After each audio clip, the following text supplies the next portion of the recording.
Well, the View is just a mess these days, and as if the conversation weren't as awkward and unreasonable and impossible to get through. Add to the mix the fact that the corporate overlords of the show are very well aware that the volatile loose cannons that they put on that table could open up their yappers and walk them right into a Donald Trump lawsuit at any given moment. Which brings us to yesterday's fun little escapade. Watch this. The Trump family has made about $1.8 billion profited off of this government. And he said that Joe Biden didn't know who he was pardoning using an auto pen. How come you don't know who this guy is? Because he used an auto pen. Meetings with the judge, the meetings that they're supposed to go to when they're listening to what the hell, what? I love when Sonny passes notes. We don't know if Trump used an auto pen to part. It was a joke. Yeah. We don't know if Trump used an auto pen. Oh, come on. But we do know that he didn't know who that crypto guy was. Well, I'm sorry. You know, the hardest thing about this job now is no one understands nuance. You know when you hear a joke, when somebody's fooling around, when they're not saying something specific, especially on this show. I'm very specific when I'm pointing stuff out. When I'm making jokes, you know when I'm making jokes. This is ridiculous. Anywho, the other thing that really upsets me about. She's pissed. This is so beautiful and so golden, and I want to break it down because every moment of this is amazing. By the way, Whoopi, just to point out, you're an EGOT, for God's sake. I saw Whoopi Goldberg when she won her Tony Award with her one-woman show on Broadway in 1985. I was still a kid, but I saw that show. She's been around forever, and she's done stand-up, and she's tells jokes, whatever. But if I may, because you've reached a point in your career, and you're now doing this sort of quasi-news show. Actually, it is a news show. It's under the umbrella of ABC News. So let me just give you a pointer of someone, yes, many years younger than you and in the game that you're in right now. Maybe, just maybe, if people don't recognize that you're joking, maybe it's because your jokes suck. Huh? Oh, and another thing, if your joke is a blatant lie, not only is it not funny because all humor is actually grounded in truth, but you can still be guilty of defamation. The, hey, I was just joking defense doesn't work. Not when you're on a news show and you're engaging in a news debate. And by the way, let's watch the moment again when she says that Trump pardoned a guy using the auto pen. You tell me, listen to the audience reaction. Listen to the uproarious laughter, and you tell me if you think it was a joke. The Trump family has made about $1.8 billion profited off of this government. And he said that Joe Biden didn't know who he was pardoning using an auto pen. How come you don't know who this guy is? Because he used an auto pen. No one laughed. Maybe they didn't know it was a joke because no one laughed and because it wasn't funny. But now she's angry at the producer and she's angry at her audience. And she says that that's the least favorite part of her job.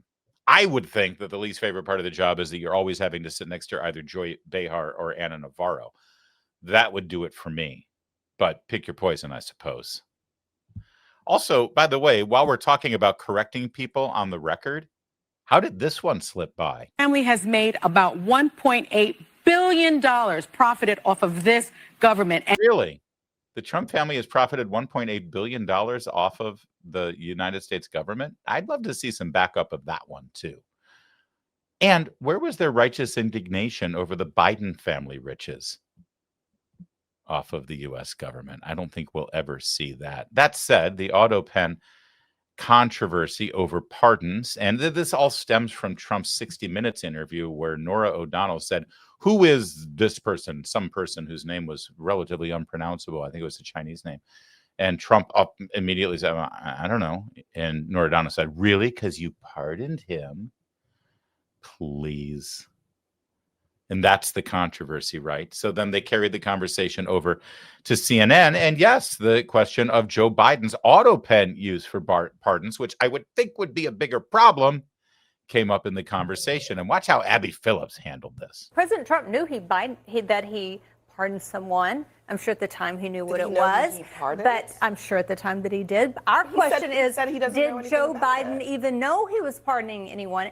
And because the paper trail is so lax, like there's not the proof there that it needs to be done. How do we jump to the conclusion that Joe Biden didn't know who he pardoned? Because Jake Tapper wrote a book about how out of it that he was. Okay, again, I'm going to ask, how do we jump to the conclusion that Joe Biden did not know who he pardoned, any of the people he pardoned, when Trump is literally on camera saying directly to a reporter, I don't know anything about this? I think I answered that question, but here's one piece that we do need. Actually, she sort of answered the question, but I'll give you a better answer. Although I do like the fact that she said, well, because your colleague, Jake Tapper, wrote a book about how he was out of it. And so it's a good conclusion to reach.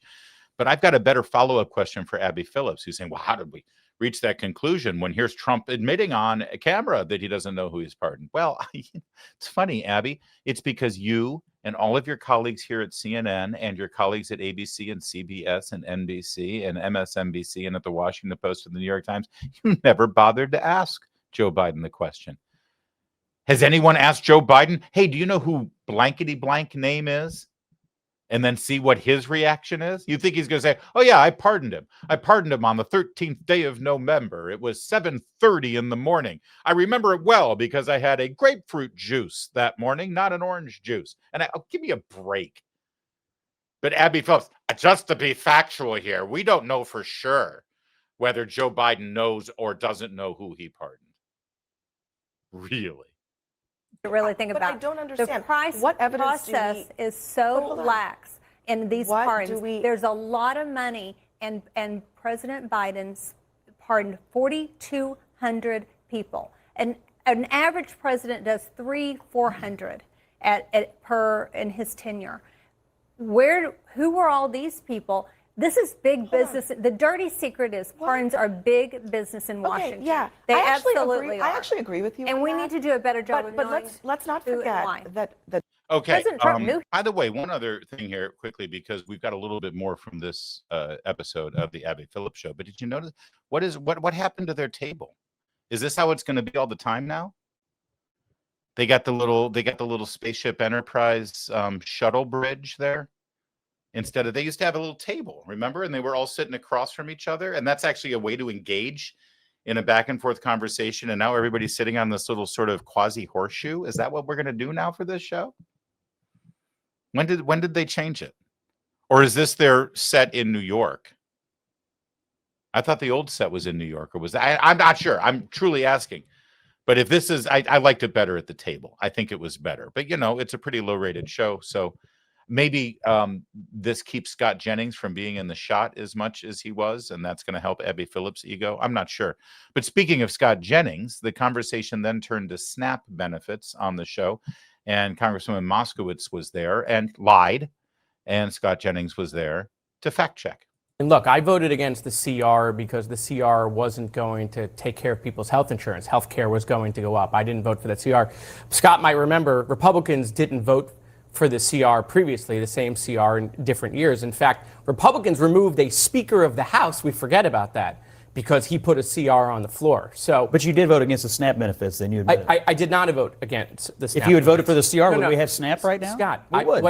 What I voted for was a CR that was going to see people in Florida have their health insurance go up almost 100%. No, these are separate issues. No, I got 25,000 people in my district that are going to lose their health insurance because this CR didn't. And how many do you have going to lose their SNAP? Okay. Well, first of all, let's talk about SNAP for a second. Why did the Republicans send $40 billion to Argentina?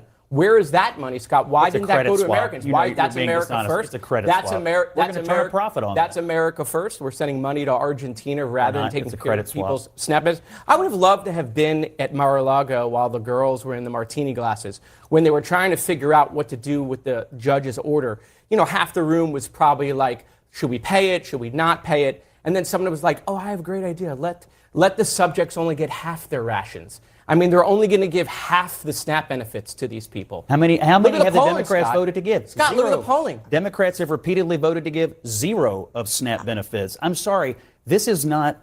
This whole thing could have been averted if Democrats had done what they did in March, which is vote for Joe Biden's budget levels. They have refused to do it. A couple of Democrats in the Senate, like John Fetterman, have shown some courage and backbone. But the bottom line is this party is enthralled to the radical left. That's why they've changed their position from March until now. And that's why people are not getting their SNAP benefits. It's why federal law enforcement isn't being paid. It's why Trump's having to scramble to pay the military. This is a Democratic shutdown because of political fear. That's right. And as we mentioned, first of all, every viewer of this program knows every single thing that Scott Jennings said there is a fact, 100% true. I defy anyone to suggest otherwise. They can't. Also, as we said yesterday, it looks like they were just waiting for Election Day today. As soon as Election Day is over, they're going to figure out a way with their tail between the legs to pretend to declare victory because all they cared about was winning the election. And then they're going to go ahead and reopen the government, probably by Monday. They don't care. They don't care. Meanwhile, the media, they do their best to try to do the sob stories to make you feel sorry for the fact that the SNAP benefits are being shut down and defunded by Democrats. Somehow that's Republicans' fault. Somehow that's Donald Trump's fault, right? So then they run these packages on people who are going to have trouble feeding their families. And of course, we're normal, we have a heart, we're Christian, we're faith-based individuals, Judeo-Christian values and ethics inform us, and we want to help our fellow man. We want to love and care for people who are less fortunate and need some help. So immediately our impulse is going to be, oh my gosh, that's terrible. What can I do, right? They know that about you, and so that's why they want to prey on your vulnerabilities and your compassion. Now, you tell me how compassionate you feel after watching this news package that was set up to make you feel guilty that people are going without their food stamps. Watch, maybe you'll see what I saw.